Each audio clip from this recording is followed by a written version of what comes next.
pues ya estamos ya en otra tarde de Shabbat, hoy que coincidió con el último día del año 2022. Y le damos gracias al Eterno porque Él ha estado con nosotros. Hoy termina un año civil. Debemos decir que realmente el pueblo de Israel no celebra como tal el año porque nosotros nos regimos en base al calendario gregoriano, ¿verdad? Que viene de Roma, desde luego. Sabemos que el año como tal, el Señor lo estableció, el año religioso para el pueblo de Israel, que empezara en la primavera, durante la fiesta de la Pascua o Pesaj, por ahí entre marzo y abril, es donde realmente el Señor estableció que de ahí empezaría el año. Pero igual nosotros, pues le damos gracias al Señor porque dentro de este año que nos rige, hoy es el último día, sábado 31 de diciembre del 2022, y me da gusto que durante todo este año hemos podido compartir la palabra. Y quiero decirles que hoy traemos un mensaje que es una chuleta, ¿verdad? Bien gruesa, que podamos digerir, porque si algo nos gusta es compartir el alimento sólido que nos edifica, que nos nutre. Sabemos que hay congregaciones donde por desgracia pues se da pura comida muy ligera, que a veces es muy sabrosa, pero no nutre. Y nosotros queremos ser nutridos por la bendita palabra del Eterno. Amén. Así es de que les damos la bienvenida. Soy el pastor Juan González, aquí en la comunidad Proyecto de Vida en Ciudad Juárez. Y quiero rápidamente compartir lo que hemos estado en las últimas semanas, nos ha estado ocupando y tiene que ver con este tema de esta serie que le hemos llamado Conociendo la Identidad del Mesías de Israel. Y vaya que si a este personaje que en toda la historia por 2000 años se le ha llamado Jesús de Nazaret, pareciera ser uno de los personajes más conocidos por todo el mundo, pero hoy estamos dándonos cuenta que mucho de lo que la gente conoce del Mesías de Israel se ha ido transformando, tergiversando conforme han pasado los años. Muchas tradiciones, muchas ideas falsas acerca de él se han difundido. De manera que a través de esta serie hemos tratado de presentar lo que la Biblia dice acerca del verdadero Mesías del pueblo de Israel, su verdadera identidad. Y el día de hoy, por cierto, traigo este otro mensaje que espero sea de interés para todos. Espero que tomen nota. De verdad, hermanos, toma mucho tiempo. Dedicamos algunas horas, varias horas para compartir estas enseñanzas, investigar, estudiar, ver la Biblia. Y en el caso de un servidor que llevo ya casi 37 años de conocer el Evangelio, conocer la Escritura, créanlo que todavía disfruto, porque son temas que yo no había aprendido en el mundo del cristianismo donde nos movíamos, no se hablaba de estos temas que ahora estamos compartiendo a través de estas enseñanzas. Así es de que a las personas que van a ver el video les invitamos a que tomen nota, que repasen los versículos, porque son temas que no son muy difundidos, ni siquiera por internet. Estuve haciendo una búsqueda acerca de este tema en internet y hay muy poco, realmente muy poco, y espero que esta información que vamos a compartir de otra faceta de la identidad de nuestro Mesías, Yeshua, sea para nosotros importante. Y este tema le he llamado como una pregunta: ¿quién es Yeshua HaTzadik? Yeshua HaTzadik, y ahorita vamos a darnos cuenta qué significa eso. Está en hebreo, desde luego. Y puse como pasaje esta escritura de Hechos capítulo 7, verso 52, donde precisamente los discípulos, reclamándole al pueblo que pues fueron responsables de la entrega y crucifixión del Mesías allá en el primer siglo, ellos les dicen estas palabras: ¿a qué profeta no persiguieron? Mataron a los que antes habían anunciado la venida del Tzadik. Y aquí la palabra Tzadik, entre paréntesis, le pongo justo, así aparece en la traducción en español Reina Valera: la venida del Tzadik, del justo, el mismo a quien ustedes entregaron y mataron. Así es de que hoy vamos a ver a qué se refiere toda la tradición, la vasta tradición de la teología hebrea, que habla acerca del tzadikismo, de lo que es un tzadik, cosa que, repito, nosotros en el cristianismo, al menos yo no recuerdo en 36 años haber escuchado hablar del tzadik, a Yeshua o a Jesús de Nazaret como el tzadik, y hoy lo voy a compartir para que usted se dé cuenta de qué se trata. Así es de que antes de este mensaje, habíamos visto ya el anterior mensaje, esta pregunta: ¿y ustedes quién dicen que soy yo? Que también fue una enseñanza donde estuvimos compartiendo pasajes de la Escritura acerca del Mesías de Israel, su verdadera identidad. Antes de ese mensaje estuvimos compartiendo este otro, que fue con el que empezamos la serie y la titulamos "Se predica un falso Mesías", a manera de pregunta. Y nos dimos cuenta que sí, hoy mucho de lo que se habla del Mesías de Israel no corresponde a lo que la Escritura enseña, pero de eso se trata, ir entendiendo, abrir los ojos, tener interés por conocer la verdad de la Escritura, sabiendo que la verdad nos hace libres. Amén. Y quiero empezar con esto. Vean, en Mateo 10:40, Yeshua hizo una promesa a manera de recompensa a aquellos que tuvieran el espíritu de ser hospedadores. Yo sé que esto no es muy fácil. En la tradición hebrea ser un hospedador era una buena costumbre. Hoy en día mucha gente dice, pues yo no hospedo a nadie en mi casa porque pues no es muy grande, porque no estoy acostumbrado. ¿Qué tal si es un extraño? ¿Qué tal si no la tengo suficientemente limpia? Pero en aquel tiempo el ser hospedador era una bendición, porque incluso la Escritura dice que muchos sin saberlo hospedaron ángeles. Y así sucedió, ¿eh? ¿Y qué dice Yeshua en este pasaje? Dice, el que a vosotros recibe, le dice a los discípulos, a mí me recibe. Y el que me recibe a mí, recibe al que me envió. El que recibe a un nabí, que en hebreo significa profeta, por cuanto es nabí, recompensa de nabí recibirá. Y el que recibe a un sadik, ¿qué significa sadik? A un justo, por cuanto es sadik, recompensa de sadik recibirá. Y cualquiera que dé a uno de estos pequeños un vaso de agua fría solamente, por cuanto es talmidín, que significa discípulo, de cierto os digo que no perderá su recompensa. Y por cierto, en este mensaje voy a utilizar mucho los términos hebreos, porque quisiera que nos fuéramos ya relacionando más con ellos, así de que ahí le vamos a ir traduciendo el significado de estas palabras. En este versículo hablamos de Nabí, un profeta, hablamos de Sadik, un justo, hablamos de los talmidín, que son discípulos. Y en esta promesa el Señor dijo que el que recibe a un profeta, una recompensa de profeta recibirá.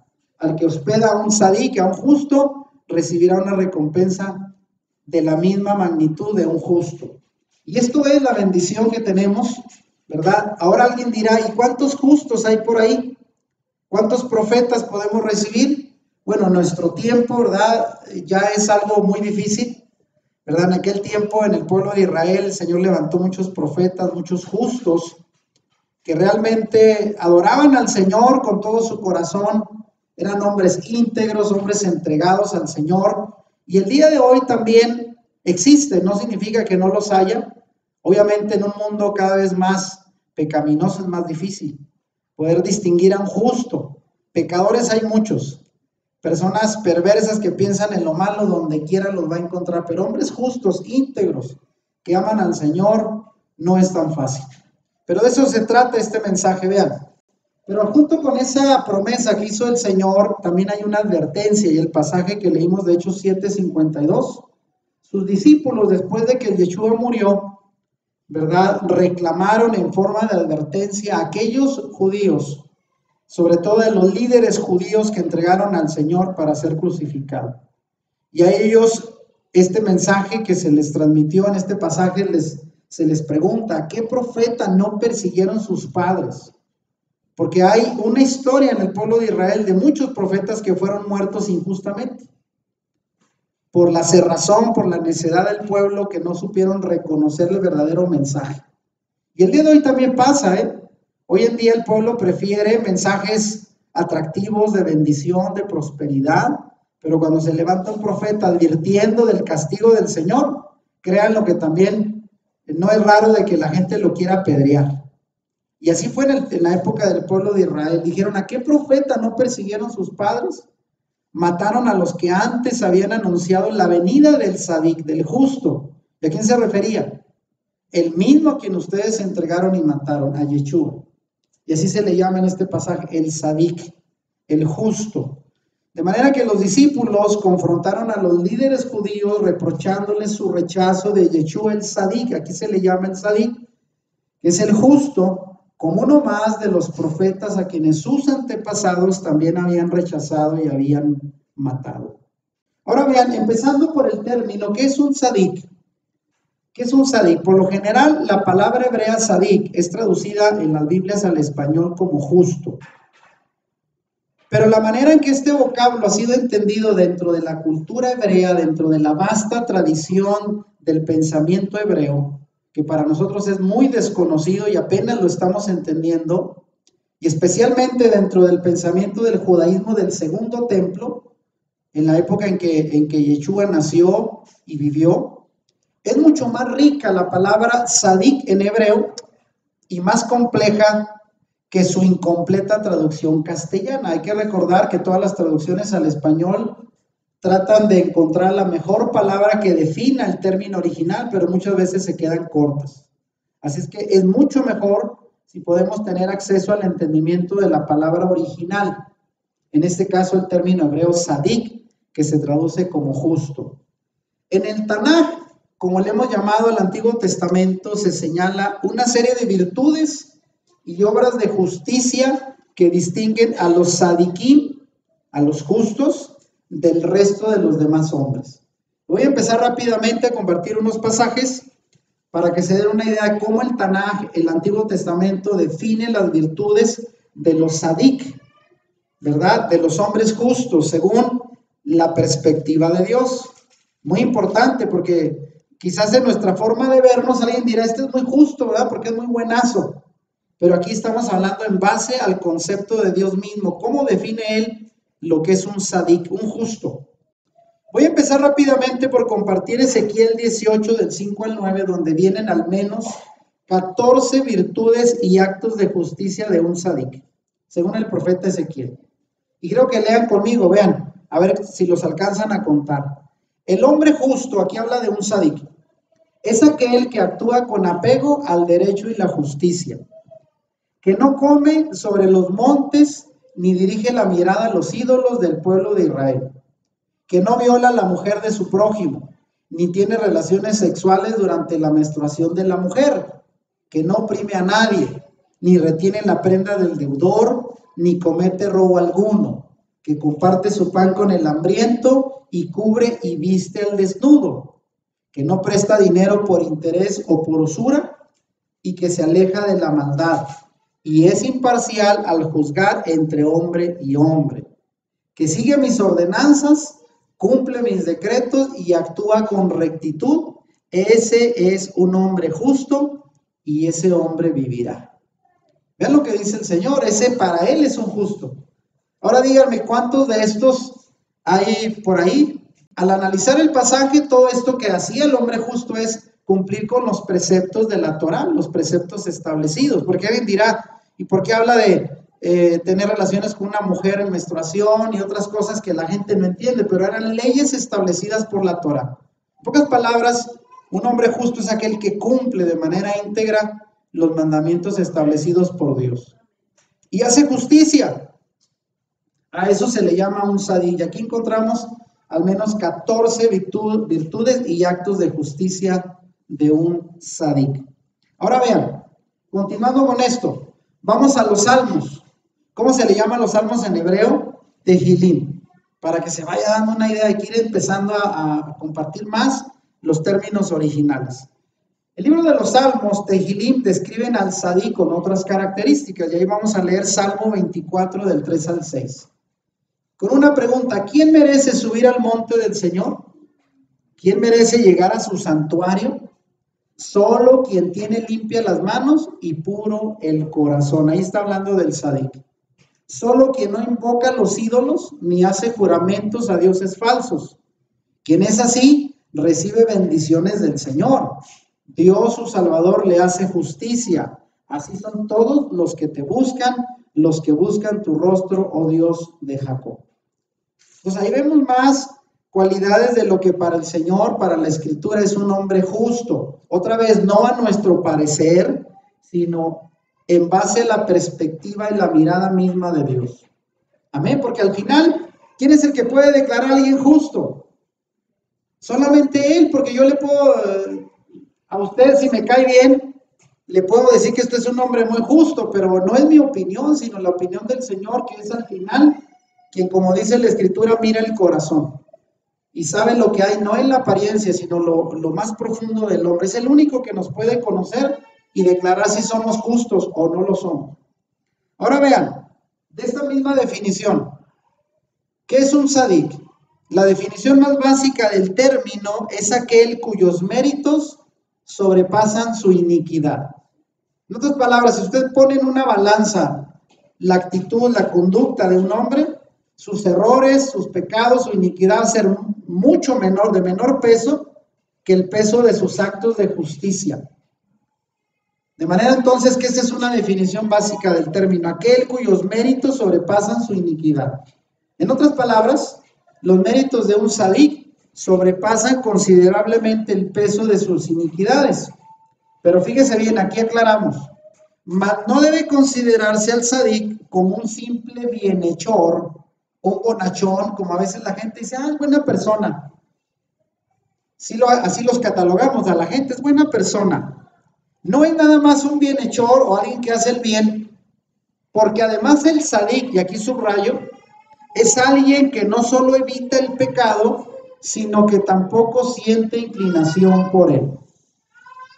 ¿Sí lo estamos entendiendo ahí? O sea, no es solamente alguien que hace cosas buenas, sino que es una persona que evita el pecado, evita desobedecer los mandamientos que ha aprendido de parte del Señor, y tampoco se deja seducir, ni tampoco siente la inclinación. Porque habrá personas que dicen, bueno, yo trato de no pecar, pero ay, cómo se me antoja hacer lo malo, cómo me siento atraído por hacer lo malo, me resisto. Significa que usted tiene una tendencia muy pecaminosa. Un tzadik normalmente hace el bien, se aparta del pecado de buena gana, de buena actitud. Porque no se trata, hoy en día mucha gente religiosa se priva de hacer muchas cosas, pero con una actitud muy amargada. Y no se trata de eso. El que realmente quiere agradar al Señor y lo hace por amor, va a privarse de ciertas cosas que al Señor no le agradan, pero con toda la buena intención, con todo el gusto de honrar a su Padre Celestial. Amén. Así de que un tzadik no solo evita el pecado, sino también siente poca inclinación hacia él. Esa es otra cualidad de un tzadik. Ahora, ¿cómo se llega a ser un tzadik? Por ejemplo, dirá, bueno, ya entendí lo que es ahora, ¿y cómo se llega a esa posición? El concepto de tzadik o de justo implica que ser hecho justo, vea bien, es posible solo por la voluntad divina, ya que solo Yahweh es quien le puede colocar en esa condición, pues como dijo el sabio Shelomó, ¿quién es Shelomó? Salomón, en Proverbios 29, él dijo, ¿quién puede decir, yo he limpiado mi corazón, estoy limpio de mi pecado? O sea, pues si yo me declaro justo yo mismo, pues no vale. Entonces, el tzadik es aquel que ha sido declarado justo solo por la voluntad del Señor, porque él ha visto sus obras y lo ha llamado un justo. En esa condición el Señor lo declara, así es de que nadie se puede autoproclamar justo. Es solamente una decisión que el Señor toma al ver nuestra conducta, y vaya que Él no ve la apariencia, sino ve lo profundo del corazón. Así le dijo al profeta Samuel. Pues solo el Eterno es quien nos da la esencia de su justicia para vivir como un justo. Porque al final la justicia tampoco no es nuestra. Es una de las virtudes que desarrolla el hombre producto de un don que Dios le da. Dios comparte con nosotros la esencia de su justicia para ser justos. Es como, por ejemplo, alguien dice la luz que refleja la luna. Alguien dice no es una luz propia, sino refleja la luz del sol. Y así somos nosotros. El justo, el tzadik, es como la luna, refleja la luz que llega del sol. Y de esa misma manera, un tzadik no es justicia propia, es algo que le es imputado por la justicia divina en él. Y ahí estoy poniendo fotos, vean imágenes de este personaje. ¿Quién sería? Cuchillo en la mano y por clavarla a un joven. ¿Quién es? Abraham, uno de los muchos justos, ¿verdad? De los tzadikim que vienen en la escritura. Bien. Ahora dice, ¿cómo se llega a ser un tzadik? A la vez un justo se hace justo, pues es imposible que alguien alcance la condición elevada de un justo si no le acompañan las obras de justicia. Obviamente, para ser declarado justo, solo el Señor lo puede hacer. Pero ya que lo declara justo, la persona tiene que, obviamente, comprobar su estado de justicia a través de obras de justicia que hace. En este caso, ¿cuáles son las obras de justicia? La obediencia a Yahweh. Porque no se trata como mucha gente lo ve desde el punto de vista religioso. Para ser justo, en la Iglesia Católica, ¿qué le enseñan a uno? Da limosnas, ayuda al necesitado. No que eso esté mal, pero no es la esencia de ser justo. La justicia radica en obedecer la palabra del Señor. Y todas esas obras de justicia que son necesarias para alcanzar dicha condición y comprobar que verdaderamente somos justos. Por lo cual, aquí le pongo entre letras distintas. Un tzadik es alguien que ha recibido la bondad inmerecida de Yahweh, quien lo ha puesto en la condición de justo, y que al estar en esa condición, o sea, sin culpa, ha decidido vivir una vida de justicia en obediencia a la Torah. Lo estamos entendiendo, ¿no? El Señor te declara justo y obviamente tú tienes que seguir viviendo una vida de justicia pegado, obediente a los mandatos de la Torah para comprobar esa justicia que el Señor ha visto en ti. Y otra vez aquí tenemos una imagen, tal vez de lo que sería, ¿verdad? Abraham, el patriarca, ya entrado en años, a quien fue llamado un amigo del Señor, un hombre justo. ¿Quién puede ser tzadik? Definir al tzadik como postula la anterior definición que hemos dado, lleva a la conclusión, oigan bien, que muy pocos hombres alcanzan ese nivel espiritual. La verdad, si somos honestos, aún los creyentes más entregados al Señor, bueno, pues se tienen esas deficiencias, ¿no? De carácter, hay como diría yo, agujeros en nuestra vida moral, espiritual, y todos los tenemos, de tal manera que si llegamos a ser honestos, un tzadik, aquel hombre justo ante los ojos del Señor, como lo fue Abraham y otros personajes, no se dan todos los días, o sea, no los tenemos por donde quiera. Si bien el Talmud, que es un libro de tradiciones orales del judaísmo, establece que cualquiera puede ser un tzadik mediante la techubá. ¿Qué es la techubá? El arrepentimiento sincero. Obviamente ese es lo primero que hay que hacer, ¿verdad? Arrepentirnos de corazón para ser declarados justos. El hecho de que el tzadik haya logrado apartarse tanto del mal se debe a que su mala inclinación, o en hebreo Yetzer Hará, es como que las pasiones de la carne, así le llamaríamos nosotros, la inclinación a hacer el mal, ha sido suprimida en su vida y desde luego transformado por Dios para vivir una vida ultra virtuosa. Y eso es algo pues bastante complicado para el hombre. Isaías 26:7 dice, recto es el camino del hombre justo, del tzadik. Entonces, ¿cómo empieza para que una persona llegue a convertirse en tzadik? Primero, bueno, llevando una vida de arrepentimiento, hacer techubá. Y vaya que eso es algo que tenemos que hacer continuamente. En el cristianismo se nos enseñó que en el momento que nos arrepentimos es cuando levantamos la mano, aceptamos a Yeshua como Salvador, confesamos los pecados y ya no lo volvemos a hacer.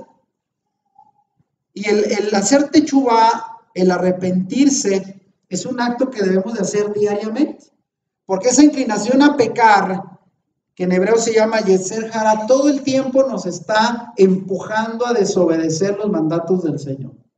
Siempre hay tentaciones, ¿no es cierto? ¿Y qué es más fácil, hacer el bien o hacer el mal? El mal es lo más fácil, eso sale rapidito. Es más, ni siquiera tiene que enseñar mucho. Vean, a los bebés, desde recién naciditos, ¿de a poco no se ponen rebeldones y contestones? Y eso ya lo traen, es parte de la naturaleza del ser humano caído, la naturaleza caída heredada de nuestro padre Adán. Así es de que es lo más fácil, pero tener controlado la carne, la naturaleza pecaminosa, el Yetzer Hará, solamente se da cuando una persona se somete al control total de su vida al Señor. Amén. Ahora vean, ¿cuál es el camino del tzadik? Una vez que es anulado a esa pasión, esa inclinación natural al pecado, que en hebreo se le llama el Yetzer Hará, El alma del tzadik encuentra en la Torá la base de su libertad. Una vez que el Señor te declara justo, una vez que tú te arrepientes, una vez que reconoces tu pecado y que pides al Señor el control de tu vida, Él comienza a tomar control. Pero para mantenerte en obediencia tienes que estar enfocado en la palabra del Señor, en la Torá. ¿Y qué dice el Salmo 1? Es un pasaje conocido. Bienaventurado el hombre que no anda según el consejo de los impíos, ni se detiene en el camino de los pecadores, ni se sienta en la silla de los burladores. Más bien en la Torá del Señor, en la ley del Señor, está su delicia, y en ella medita de día y de noche. Será como un árbol plantado junto a corrientes de agua, que da su fruto a su tiempo y su hoja no cae, y todo lo que hace prosperará. Y esta última parte es lo que nos gusta, ¿verdad? Todo lo que hacemos prosperamos. Sí, pero eso no es gratis.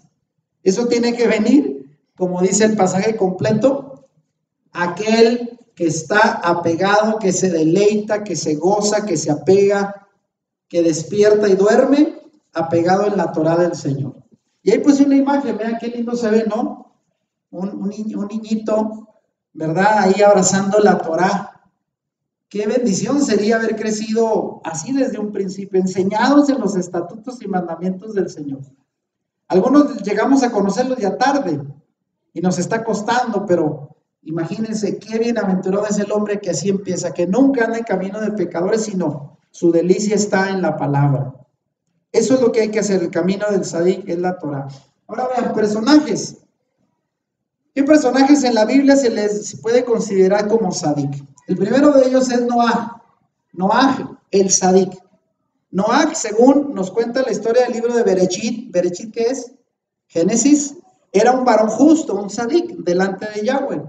¿Y qué dice Génesis 6 del 8 al 9? Pero Noé halló gracia ante los ojos de Yahweh. Estas son las generaciones de Noé. Noé, varón justo, varón tzadik. Era perfecto en sus generaciones, con Dios caminó Noé. Son expresiones que hablan de su elevada condición espiritual. Y ahí dice, pues caminó con Elohim y era perfecto en sus generaciones. Ahora alguien dirá, por ahí veía un comentario que dice que si Noé hubiese vivido en la época de Abraham, a lo mejor no hubiera sido tan justo. Porque Noé también tuvo sus caídas. Usted sabe, no todos los personajes de la escritura eran sin pecado alguno. Pero a pesar de los errores, eran hombres apegados a hacer la voluntad del Señor. De manera que entonces que Noé era un varón recto, y aquello le permitió hallar bondad del Creador y recibir de él la orden de construir el arca que lo salvaría a él y a su familia.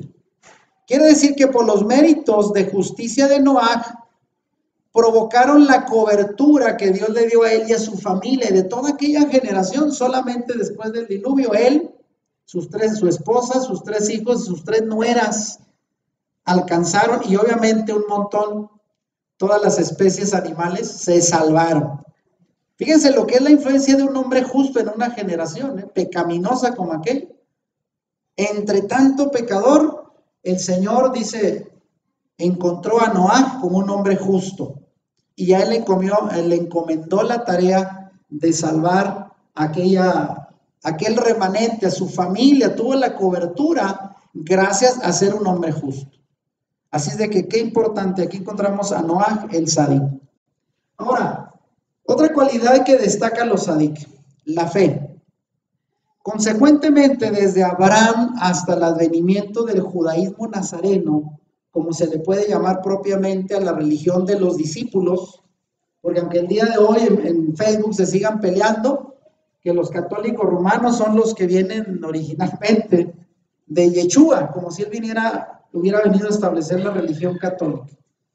Los primeros discípulos eran judíos nazarenos. El tzadik es entendido como aquel que vive dentro, por y para la fe del Elohim de Israel. Tiene que ser un hombre de fe. Esa fe, esa extraordinaria devoción, esa gran fidelidad a la alianza es aceptada como justicia suficiente para alcanzar la salvación. Y un pasaje conocido, Romanos 1:17, que por cierto fue el pasaje que transformó la manera de pensar de Martín Lutero. ¿Qué dice este pasaje? Como está escrito, pero el justo, el sadik, vivirá por la fe. Así como fue Abraham, el padre de la fe, le creyó al Señor sin haber visto nada, el sadik tiene que ser un hombre de profunda lealtad y fidelidad y confianza en las promesas del Señor. Y ahí tenemos el ejemplo, ¿no? ¿Quién pudiera ser este personaje? ¿Quién se imagina que pudiera ser? A ver, algunos Abraham, otros dirían Job, exactamente. Fueron hombres de fe que dependieron del Señor a pesar de que vivieron momentos donde parecía que el Señor se había olvidado de ellos, como el caso de Job. Pero cómo se mantuvo, a pesar de que le decían mejor, maldice a tu Dios y muérete, ya te abandonó, te quitó todo, tu familia, tus hijos, tu dinero. Y él dijo, el Señor me dio, el Señor me quitó, sea su nombre bendito. Y mantuvo su convicción hasta el final. Esto es fe. Y un sadik debe de permanecer por la fe, confiando en su Señor. Ahora vean, vamos a hablar un poquito de los dones del Mashiach Sadik, del Mesías, del justo Mesías, que obviamente en los profetas se habla, son pasajes mesiánicos que hablan de la justicia. Dentro de la perspectiva del mesianismo judío, el Sadik es casi como un ángel con cuerpo humano. Y aunque es un hombre, tiene diferentes dones recibidos de parte de Dios. Y vamos a leer Isaías 11 del 1 al 5. Vea lo que dice de un Sadik, el Mesías como Sadik, visto desde el profeta Isaías. Y dice, saldrá una vara del tronco de Isaí, y un vástago retoñará de sus raíces, y reposará sobre él el espíritu de Yahweh. Espíritu de sabiduría y de inteligencia, espíritu de consejo y de poder, espíritu de conocimiento y de temor de Yahweh, y le hará entender diligente en el temor de Yahweh. No juzgará según la vista de sus ojos, ni arguirá por lo que oigan sus oídos, sino que juzgará con justicia a los pobres y arguirá con equidad por los mansos de la tierra. Y herirá la tierra con la vara de su boca, y con el espíritu de sus labios matará al impío. Y termina diciendo, y será la justicia cinto de sus lomos, y la fidelidad ceñidor de su cintura. Vean cómo desde aquí Isaías ve a un Mesías cuya principal cualidad es la justicia, un sadik, con estos dones y atributos que solamente el Señor le podría dar a un hombre, como Yeshua lo fue en su momento. Otras cualidades, hasta ahorita hemos hablado que un sadik hace techubá, se arrepiente, un sadik tiene fe, un sadik tiene diversas virtudes de parte del Señor y sobre todo tiene bien sujeta su naturaleza pecaminosa. Pero también un sadik guarda Torah, algo que ya vimos en el cristianismo se ha desechado y se considera pues como algo abolido, pero vamos a ver, esto hace que el sadik cumpla la Torah de una manera distinta a los demás hombres. La tradición judía ha vertido la aplicación de la Torah escrita en algo que se llama la halajá. La halajá son preceptos, reglas religiosas del judaísmo, donde ellos es parte de la Torah oral, de la interpretación de la Torah escrita, que enseña al israelita a practicar la Torah de una forma adecuada. En la halajá, que es la tradición, las reglas religiosas judías, ellos le dicen, por ejemplo, al ciudadano israelita cómo comportarse como individuo y cómo interactuar en la sociedad. De eso se trata. Pero realmente el que es un sadik ha internalizado de manera tan profunda la justicia celestial en su vida que está por encima de la halajá misma. O sea, no se rige por las reglas religiosas, sino de manera natural, por obediencia y amor al Señor y a la palabra, cumple con actos de justicia y muchas veces sin darse cuenta. ¿Qué es lo que dice Pablo, por ejemplo, hablando de los gentiles? Dice, muchos de ellos cumplían la Torah sin conocerla. Amén. Y de tal manera que el que es un sadik y que es algo que Dios trabaja en el corazón de esta persona, no está tan preocupado por las regulaciones religiosas. Y es algo que el día de hoy pasa. Mucha gente en diversas denominaciones vive tan preocupada por a ver qué dice mi religión, mi tradición, para cumplir.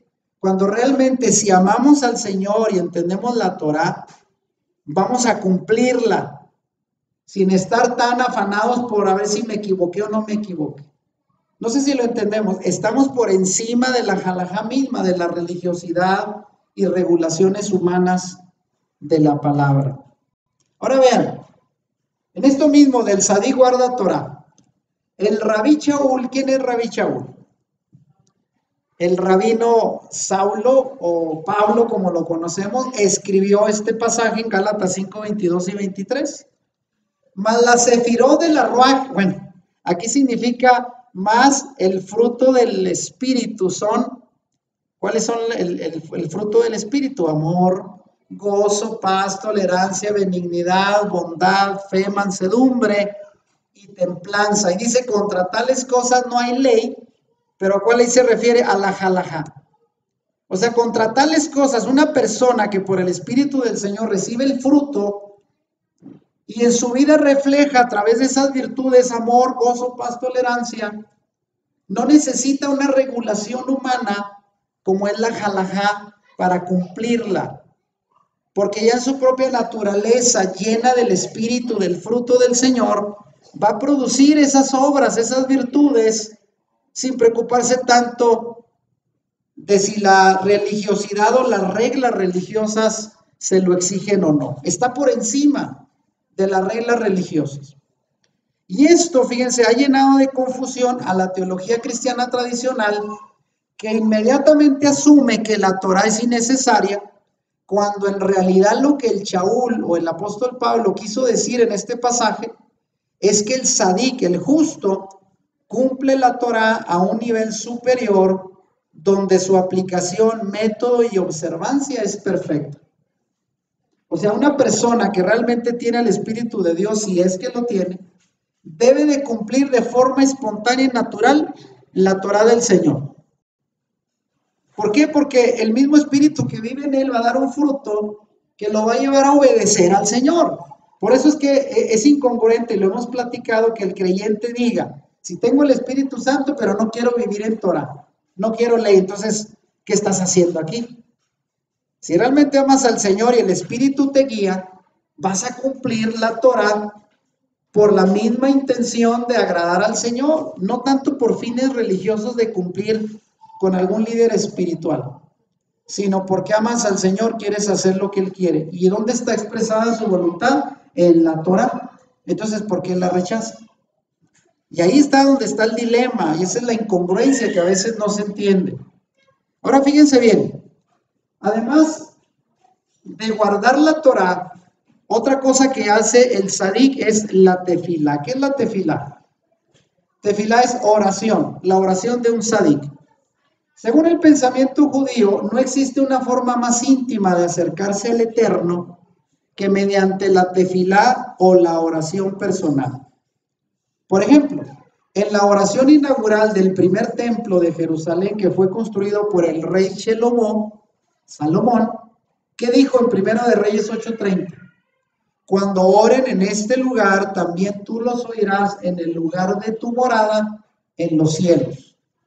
Quiere decir que a través de la tefilá, de ese acto de oración, de rendición, de comunicación con el Señor, se conecta desde el cielo, desde la tierra uno hasta el cielo, directamente. Amén. Entonces la tefilá es una de las actitudes, de las conductas, de las acciones que hace un hombre justo. Estar conectado con el Eterno a través de la oración. Ahora fíjense, ¿cuál es la oración de un tzadik? Ejemplo de oraciones de un justo. Fíjese bien, Jacob, ¿quién es Jacob? Jacob, firme conocedor del poder de la oración de un tzadik, escribió. ¿Y quién es Jacob? El hermano de Yeshua, acuérdese, Jacob, o Santiago, como se le llama en la Biblia, Reina Valera. Él escribe esta frase, este pasaje. Santiago 5, 16 y 17. La tefilá, o sea, la oración del tzadik, del justo, es eficaz y tiene mucho poder. ¿Y a quién pone, por ejemplo? Eliyahu. ¿Quién es Eliyahu? Elías. Era un hombre sujeto a pasiones semejantes a las nuestras, lo aclara él. Pero dice, hizo tefilá, oró fervientemente para que no lloviese, y no llovió sobre la tierra por 3 años y 6 meses. Y otra vez volvió a orar, y el cielo dio lluvia, y la tierra produjo su fruto. Entonces, ¿la oración de un justo tiene poder o no tiene? Fue capaz de la oración de un solo hombre de tener la lluvia por 3 años y medio, y por la oración de un hombre volvió a llover. Y vean cómo es la intimidad de un justo con el Señor, que es capaz de que la oración de un justo se cumpla. Cuando en el monte Carmel Eliyahu se postró a orar, la respuesta de Dios fue con lluvia de gracia. Ahí vemos la imagen, ¿no? Cuando él venía corriendo a encontrarse con Acab, porque le había dicho al siervo, ve y dile que la lluvia ya viene por mandato de Dios. Y se cumplió. Amén. Entonces la oración de un tzadik es poderosa y eficaz, dice la Escritura. Ahora vean, hemos hablado de la fe, hemos hablado de la oración, ahora vamos a hablar de la sedeká. La sedeká de un tzadik. ¿Qué es la sedeká? Pero ahora que el templo fue destruido, el templo judío, las puertas de oración están cerradas según la perspectiva judía y solo se abren, según la tradición judía, cuando se cumple un mandamiento o se hace sedeká. Sedeká, y entre paréntesis, significa ayuda al necesitado. Lo que la gente diría hacer obras de caridad. Para los judíos es importante. Con todas las puertas se abren siempre para recibir a los tzadikim y sus peticiones según se comprende de las palabras del profeta Isaías. Isaías 26:2 dice, abrid las puertas y entrará la gente tzadikim, guardadora de verdades. Entonces, es cierto que el tzadik tiene acceso a la presencia del Señor no solo por sus oraciones, sino también cuando hace obras de justicia. Eso es hacer sedeká. Y ahorita que le juntaban la ofrenda, recuerden el pasaje que leías o que citabas, Gabriel, de la viuda pobre. ¿Cuántos había ahí cuando estaban recogiéndose las ofrendas, no? Y los fariseos y los saduceos, sobre todo, que eran gente de dinero, llevaban grandes montones de dinero. Pero ¿cuál fue el final, la ofrenda que movió la atención de Yeshua? Él no se dejó impresionar por los billetes que caían, sino por una monedita. Pero era el producto de todo lo que tenía una mujer justa. Eso es hacer sedeká. Desprenderse de lo poco que tengamos para ayudar a otro, no con miras de que nos aplaudan, nos reconozcan, como lo hacen hoy los filántropos, ¿verdad? Que van a dar un chequezote y hasta lo hacen así de 2 metros, ¿verdad? Y le pónganle la cantidad que estoy dando. Ellos quieren la foto, ¿verdad? Esta mujer de forma discreta dio su monedita y el Señor llamó la atención y dijo, esta mujer ha echado más que todos los demás. Ahí le dio un reconocimiento. Ahí está, eso es hacer sedeká. Y fíjense bien, la importancia de la sedeká. La sedeká es un concepto de justicia social que existe en el judaísmo. Para que vean cómo el Señor piensa en eso, en los pobres. ¿Se recuerda cómo en la Torá le dice a los agricultores, recojan la cosecha 6 años y en el último no recojan, dejen ahí lo que nazca, va a ser de la gente pobre? Y cuando trilles tu campo, dice, no lo raspes todo, lo que se caiga déjalo, porque habrá gente pobre. Eso es sedeká, justicia social. Y la sedeká es uno de los preceptos más importantes del judaísmo rabínico, incluso hasta hoy. A tal punto que la tradición indica que junto a la techubá, el arrepentimiento sincero, y junto a la tefilá, que es la oración, la sedeká es una de las acciones humanas capaces de revertir los decretos divinos. Y acabo de ver un video, ¿verdad? Por ahí en el canal del Bacari, donde pasa por una calle y hay un montón como de alcancías públicas en las esquinas. Así como las miras aquí donde le echa uno la monedita para estacionar el carro, hay unas grandes. ¿Y sabe para qué son esas alcancías? Donde la gente va y deposita dinero y se recaba para hacer obras de caridad, de justicia social con la gente pobre. Por eso es que en Israel, a diferencia de otros países, en todos los países hay gente muy pobre y gente muy rica. Pero allá, por pobres que sean, no viven en las condiciones de otros países. porque el mismo gobierno recauda dinero a través de estas alcancías públicas para financiar a la gente que lo necesita, para dar becas, para ayudar. Esto es algo arraigado en la tradición judía como parte de las obras de justicia del pueblo justo, los sadik del Señor, el pueblo de Israel.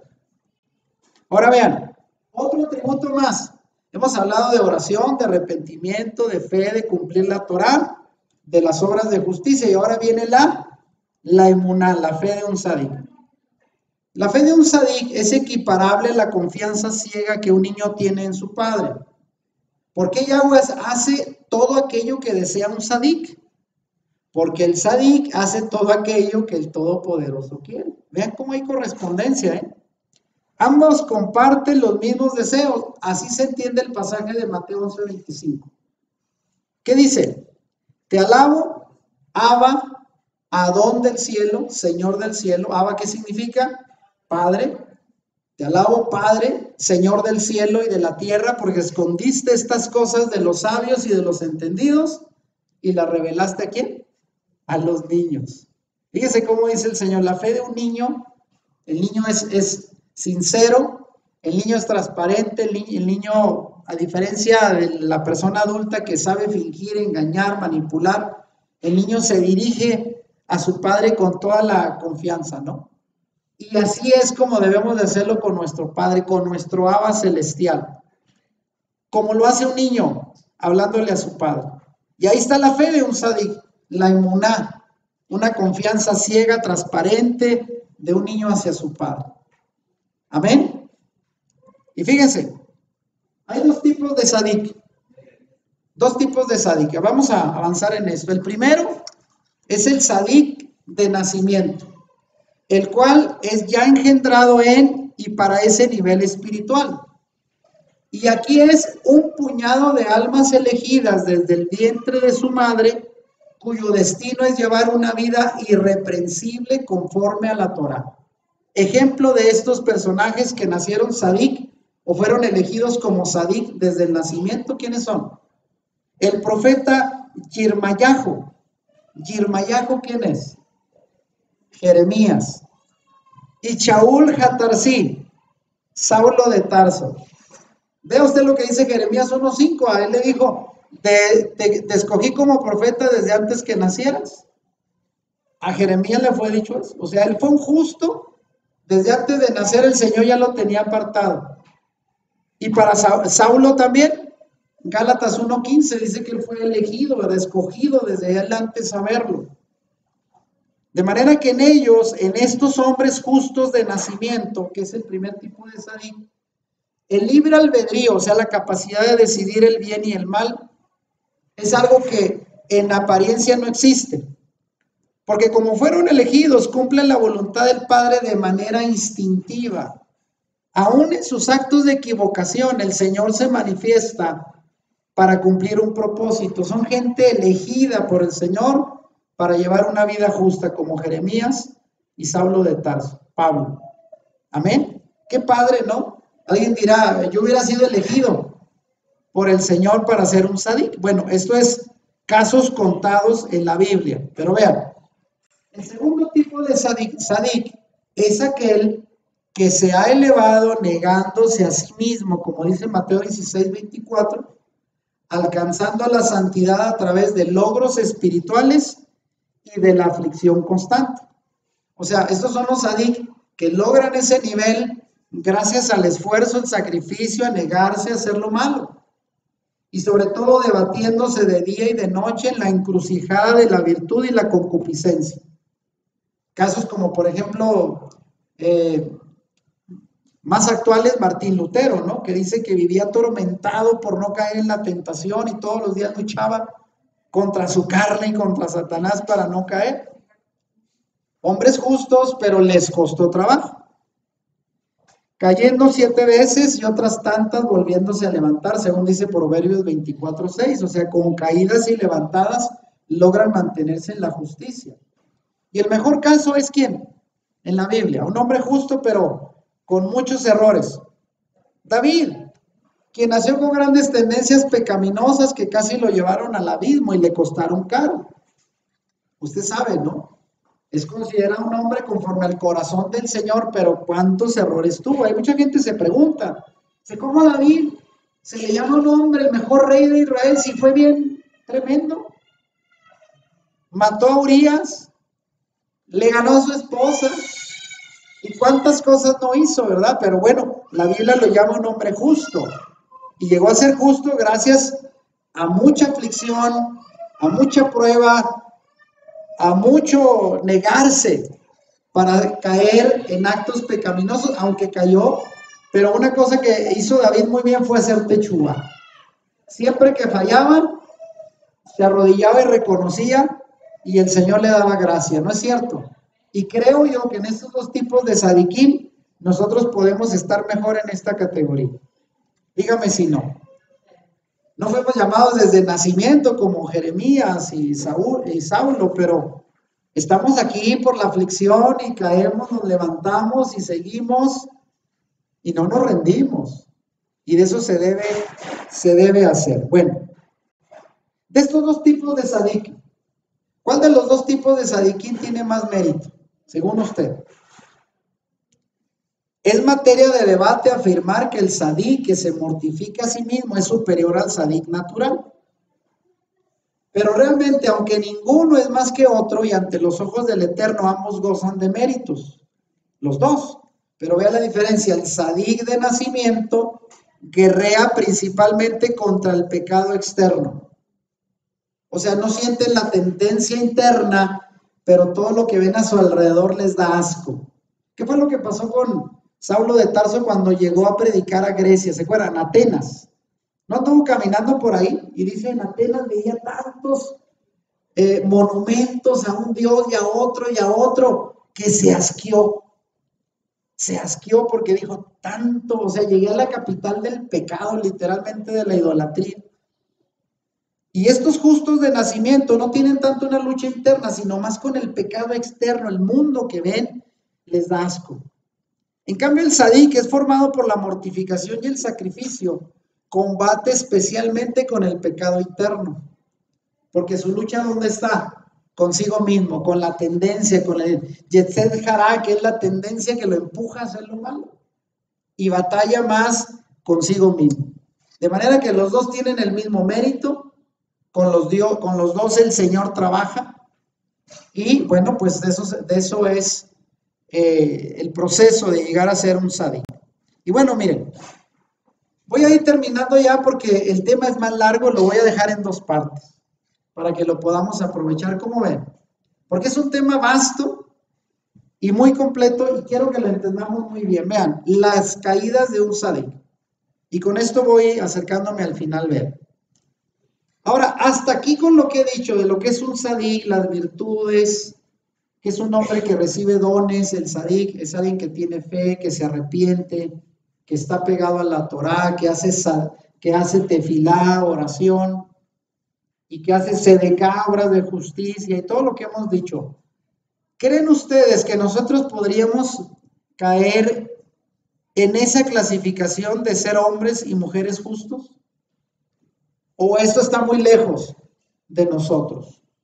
Porque acuérdense, en el catolicismo, cuando se hablaba de santidad, de ser un santo, la gente los venera, pero dice, santo yo no, pues ni que me pusieran ahí en un nicho, ¿verdad? La gente no cree que es capaz de llegar a la santidad, por eso venera a los santos. Pero nosotros aprendimos en el cristianismo que la santidad es algo a lo cual podemos llegar y debemos de llegar, porque Hebreos 12 dice que sin paz y sin santidad nadie verá al Señor. Entonces no estamos lejos ni debiéramos de pensar que la santidad no es para nosotros. Y esto del sadiquismo, del hombre justo, pareciera inalcanzable, pero ya lo acabamos de ver, que al menos el segundo tipo de sadik, aquel que lo hace por el esfuerzo, el sacrificio, la negación, el caer y levantarse, lo logra al final. Y no por mérito propio, sino porque el Señor le ayuda en su debilidad. Amén. Y aquí es donde llego a hablar de las caídas de un sadik. Fíjese bien. Elohim permite, Dios permite la caída del sadik para que su tropiezo lo haga humilde. Ahí está la clave. Alguien dirá, ¿por qué a veces me caigo? ¿Por qué a veces fallo? ¿Por qué a veces tropiezo? ¿Por qué a veces hago lo que no quiero? Bueno, es parte del proceso donde el Señor te va a mostrar que sin Él no vas a poder. Y te va a dejar que te resbales para que seas humilde. Y una vez que te levantes y logres vencer las áreas débiles de tu vida, los demás te vean y lleves a otros pecadores como tú al arrepentimiento. ¿Y qué es lo que dice el Salmo 40? Este es un pasaje que incluso el ministerio que tienen Gabriel y Mirna aquí con las personas del centro de rehabilitación es una base de la filosofía del ministerio, ¿no es cierto? Porque ¿qué dice el Salmo 40? A ver, vean. Pacientemente esperé a Yahweh y se inclinó a mí y oyó mi clamor y me hizo sacar del pozo de la desesperación, del lodo cenagoso. Fíjense hasta dónde llega uno. Puso mis pies sobre peña y enderezó mis pasos. Puso luego en mi boca cántico nuevo, alabanza a nuestro Dios. ¿Y cómo termina? Verán esto muchos. O sea, verán tu caída y cómo te levantó el Señor y te puso sobre una peña. Y muchos temerán y confiarán en Yahweh. ¿Sí o no? Entonces, podemos ser justos, podemos llegar a tener ese interés en ser considerados por el Señor un sadik, debemos de hacerlo.